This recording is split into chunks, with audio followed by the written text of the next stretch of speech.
Olá, obrigada pela oportunidade de apresentar esta pesquisa.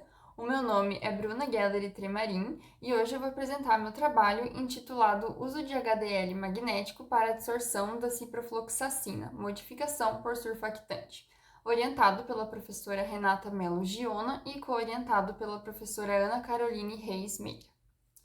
Então, quanto ao problema, no Brasil, calcula-se que pelo menos 20% de medicamentos que são adquiridos são descartados de maneira incorreta. Entre esses medicamentos, a ciprofloxacina, sendo um poluente orgânico emergente, foi o mais frequentemente detectado. Sua persistência no ambiente representa uma ameaça para os organismos aquáticos.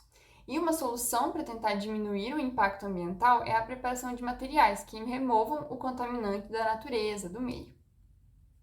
Então, nesse sentido, foi sintetizado nanopartículas magnéticas de óxido de ferro, que foi recoberta com hidróxido duplo lamelar, HDL, de magnésio e alumínio, formando então o sólido magnético com HDL, e que posteriormente foram modificados com o surfactante dodecil sulfato de sódio, o SDS, formando então o sólido magnético com HDL e SDS, para avaliar o desempenho desses dois sólidos na remoção do antibiótico ciprofloxacina. E os materiais foram caracterizados por meio de difração de raio-x e espectroscopia na região do infravermelho.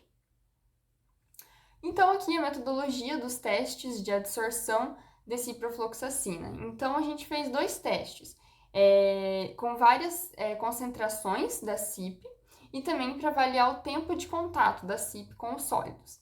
Então, a gente usou 5 mg do sólido magnético com HDL ou do sólido magnético com HDL e SDS, 20 ml de uma solução de CIP em diferentes concentrações, de 5 ppm a 150 ppm, com o pH ajustado para 7. E daí, para avaliar o tempo de contato, a gente usou as mesmas quantidades de 5 mg dos sólidos, 20 ml, daí de uma solução de CIP a 15 ppm, também com o pH ajustado para 7. E todas essas amostras foram deixadas em incubadora shaker por 24 horas a 30 graus e 100 RPM.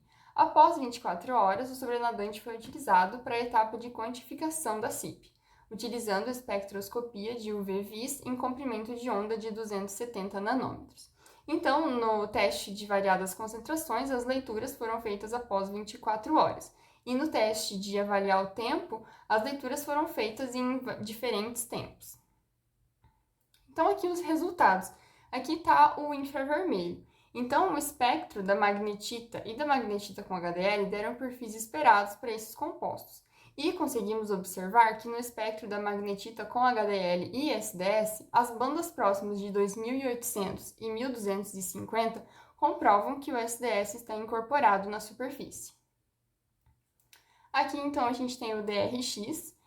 Os picos são característicos de magnetita com materiais lamelares, mas quando o SDS foi incorporado, o primeiro pico que a gente observa ali em azul no sólido magnético com HDL não aparece no sólido magnético HDL com o SDS, indicando então que a estrutura lamelar foi desconstruída.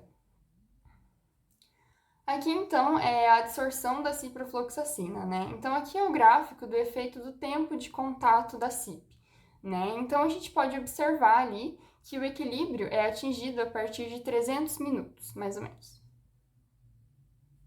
E aqui, então, o gráfico das isotermas de adsorção em função da concentração da CIP.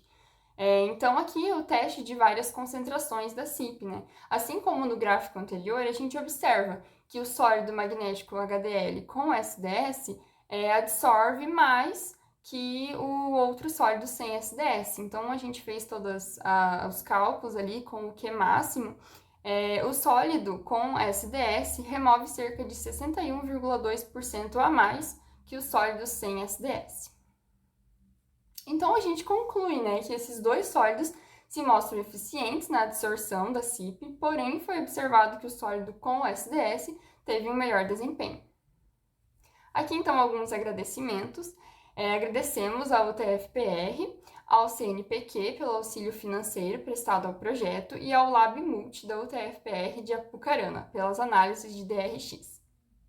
Aqui as referências. E seria isso, então. Agradeço a todos pela atenção.